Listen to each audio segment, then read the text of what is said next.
اے ایمان والو، ایسے سوال مت کرو کہ اگر تمہیں ان کی حقیقت بتا دی جائے، ان کا صحیح صحیح جواب دے دیا جائے تو وہ تم کو چبھ جائے، تم کو اچھا نہ لگے، اور اگر تم ان کے بارے میں سوال کرو گے جب قرآن نازل کیا جا رہا ہو تو وہ تمہارے لیے ظاہر کر دیے جائیں گے۔ اللہ نے اس سے درگزر کیا اور اللہ بخشنے والا بردبار ہے۔ نبی صلی اللہ علیہ وسلم نے فرمایا، من حسن اسلام المرء ترکہ ما لا یعنیہ، انسان کے اسلام کا حسن یہ ہے کہ ان چیزوں کو چھوڑ دے جن سے اس کا مطلب نہیں، لا یعنی باتوں کو چھوڑ دے۔ بعض لوگوں کا طریقہ یہ ہوتا ہے کہ وہ غیر ضروری، غیر اہم، لا یعنی قسم کی چیزوں سے دلچسپی رکھتے ہیں۔ مثلاً اگر دین کی بات ہو رہی ہو تو وہ اصل موضوع سے ہٹ کر ارریلیونٹ سوال شروع کر دیں گے۔ مثلاً بعض لوگوں نے یہ سوال کرنا شروع کیا کہ موسیٰ علیہ السلام کی والدہ کا نام کیا تھا، نوح علیہ السلام کی کشتی لمبی اور چوڑی کتنی تھی۔ ایسی باتوں کا عمل سے کیا تعلق؟ نبی صلی اللہ علیہ وسلم ایک قیمتی متاع تھے دنیا میں جن سے بہترین چیزیں سیکھی جا سکتی۔ تو اہل ایمان کو منع کیا گیا کہ لایانی باتوں میں وقت ضائع کر کے اپنے اس سنہرے موقع کو مت گنواؤ، بیکار سوال مت کرو، وہ بات پوچھو جس سے فائدہ ہو۔ آپ صلی اللہ علیہ وسلم نے یہ بھی فرمایا، ذرونی ما ترکتکم، چھوڑ دو مجھے جس سے میں نے تم کو چھوڑا ہے، یعنی زیادہ باتیں مت پوچھو، جتنی بات بتا دی کافی ہے۔ کیوں؟ فإنما أهلك من كان قبلكم كثرة سؤالهم واختلافهم على أنبيائهم، کہ تم سے پہلی قومیں ہلاک ہوئیں کس وجہ سے؟ اپنے انبیاء سے بہت سوال کرنے کی وجہ سے اور اختلاف کی وجہ سے۔ اس آیت کے شان نزول میں یہ بات بھی بتائی جاتی ہے، حضرت ابو موسیٰ اشعری کہتے ہیں کہ ایک دفعہ لوگوں نے آپ سے ایسی باتیں پوچھی کہ آپ کو برا معلوم ہوا۔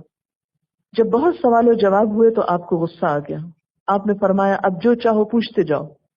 ایک شخص عبداللہ بن حذافہ، جسے لوگ الزام دیتے تھے، اس نے کہا کہ میرا باپ کون ہے؟ آپ نے فرمایا، تیرا باپ حذافہ ہے۔ پھر دوسرا شخص کہنے لگا، یا رسول اللہ میرا باپ کون ہے صلی اللہ علیہ وسلم؟ فرمایا، تیرا باپ سالم ہے، شیبہ کا غلام۔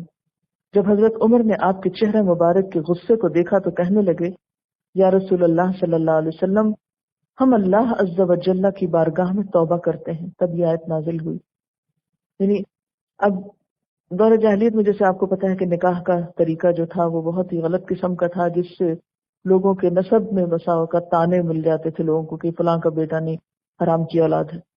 تو یہ چیز ظاہر ہے کہ بہت تکلیف دیتی ہے زندگی میں، اگر کسی کو ایسا تانا ملے تو ان کا دل یہ چاہتا تھا کہ حضور صلی اللہ علیہ وسلم بھی تو وہی آتی ہے، غیب کی خبریں معلوم ہوتی ہیں، ہمیں بھی ہماری حقیقت پتہ چل جائے۔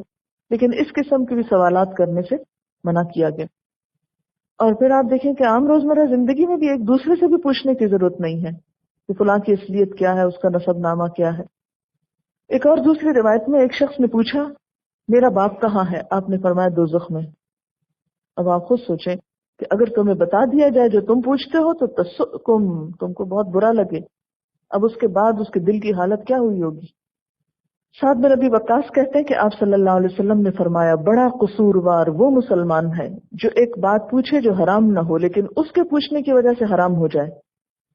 آپ صلی اللہ علیہ وسلم نے منع فرمایا بے فائدہ بک بک کرنے سے، یعنی بے فائدہ باتوں سے، زیادہ سوال کرنے سے، مال و دولت ضائع کرنے سے، ماؤں کو ستانے سے، لڑکیوں کو زندہ درگور کرنے سے اور دوسروں کا حق دبانے سے۔ ان باتوں سے آپ نے خاص طور پر روکا۔ ایک شخص اقرا بن حابس نے پوچھا، یا رسول اللہ صلی اللہ علیہ وسلم، کیا حج ہر سال فرض ہے؟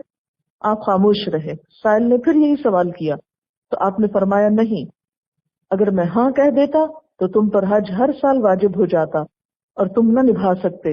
اس وقت اللہ تعالیٰ نے یہ آیت نازل فرمائی۔ خود سوچیں اگر آپ صرف اتنا اشارے سے بھی کہہ دیتے ہاں تو ہم سب کے اوپر کتنی مشکل ہوتی۔ حضرت ابو ہریرہ کہتے ہیں کہ نبی صلی اللہ علیہ وسلم نے فرمایا، جو میں چھوڑوں یعنی اس کا ذکر نہ کروں تو تم بھی اس کا ذکر نہ کرو، کیونکہ تم سے پہلے لوگ زیادہ سوال کرنے اور اپنے انبیاء سے اختلاف کرنے کی بنا پہ تباہ ہوئے، یعنی بال کی کھال اتارنے والے۔ حضرت ابو ہریرہ رضی اللہ تعالیٰ عنہ کہتے ہیں کہ آپ نے فرمایا، جس کام سے میں تمہیں منع کروں اس سے باز رہو، جس کا حکم دوں اسے جہاں تک ہو سکے بجا لاؤ، کیونکہ تم سے پہلے لوگ زیادہ سوال کرنے اور اپنے پیغمبروں سے اختلاف کرنے کی وجہ سے تباہ ہوئے۔ آپ صلی اللہ علیہ وسلم نے بھی فرمایا اللہ نے کچھ فرائض تم پر عائد کیے ہیں، انہیں ضائع نہ کرو، کچھ چیزیں حرام کی ہیں ان کے پاس نہ پھٹکو، کچھ حدود مقرر کی ہیں ان سے تجاوز نہ کرو، کچھ چیزوں کے متعلق خاموشی اختیار کی ہے بغیر اس کے کہ اس کو بھول لاحق ہو، لہٰذا ان کی کرید نہ کرو۔ لیکن اس قدر افسوس کی بات ہے کہ لوگ فرائض کے بارے میں کم سوال کرتے ہیں، اپنی ذمہ داریوں کے بارے میں کم پوچھتے ہیں، عموماً دین کے بارے میں لا علم رہتے ہیں، لیکن کسی وقت اگر ان کے ہاتھ کوئی ایسا شخص آ جائے کہ جو تھوڑا بہت جانتا ہو تو پھر غیر ضروری سوال کر کے اس کو پریشان کرتے ہیں، اور اس سے مقصد ان کا عمل کرنا نہیں ہوتا، بسا اوقات دوسرے کا امتحان لینا، بعض اوقات وقت پاس کرنا اور گپ شپ کرنا ہوتا ہے۔ تو ہمیشہ سوال اس وقت کرنا چاہیے جب کوئی حقیقی ضرورت پیش آئے، کیونکہ مسلمانوں پہ بھی جب تباہی آئی ایسے ہی اسباب سے آئی۔ آپ جانتے ہیں کہ ہلاکو خان جب بغداد پر حملہ آور ہوا تو وہاں کے علماء یا ان کے جو پڑھے لکھے لوگ تھے وہ کیا بحثیں کر رہے تھے؟ براق حلال ہے یا حرام ہے، اس پہ بحثیں چل رہی تھی۔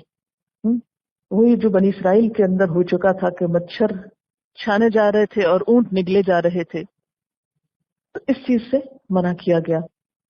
اچھا، اسی طرح ہمارے ہاں ایک رواج ہو گیا ہے کہ چھوٹی چھوٹی باتوں پر سوال نامے تیار کیے جاتے ہیں، پھر اس پر فتوے لیے جاتے ہیں، اور پھر ایک یعنی سوال جواب کے ایسے سلسلے کہ جن کا تعلق حقیقی یا عملی مسائل سے نہیں۔ اس بات کا ہمیں بھی خیال رکھنا چاہیے کہ سوال کرنے کا ایک ادب ہے، ایک سلیقہ ہے، ایک طریقہ ہے۔ سوال اس پہ کریں جو آپ کی اپنی زندگی کا حقیقی مسئلہ ہے یا آپ کو اس کی ضرورت محسوس ہو رہی۔ محض ایک خیال آنے پر اور ایک گمان آنے پر سوال پہ سوال کرنا منع ہے، کیونکہ اس سے کچھ فائدہ نہیں ہوگا۔ اگرچہ سوال نصف علم ہے، لیکن بے مقصد سوال، غیر ضروری اور مفروضوں پہ قائم سوال، اگر یہ ہو جائے تو کیا کرنا ہوگا، اگر وہ ہو جائے تو کیا کرنا ہوگا، محض فرضی سوال بنا بنا کر دوسرے کو پریشان کرنا کوئی فائدہ مند چیز نہیں، کیونکہ اس سے وقت بھی ضائع ہوتا ہے۔ اور اللہ بخشنے والا بردبار ہے، یعنی تمہاری ان ساری حرکتوں کے باوجود وہ تم کو پھر بخش دیتا ہے۔ تحقیق سوال کیا تھا ان کے بارے میں ایک قوم نے تم سے پہلے، پھر انہی باتوں کی وجہ سے وہ کفر میں مبتلا ہو گئے۔ کون سی قوم تھی؟ بنی اسرائیل۔ کیا سوال کرتے تھے؟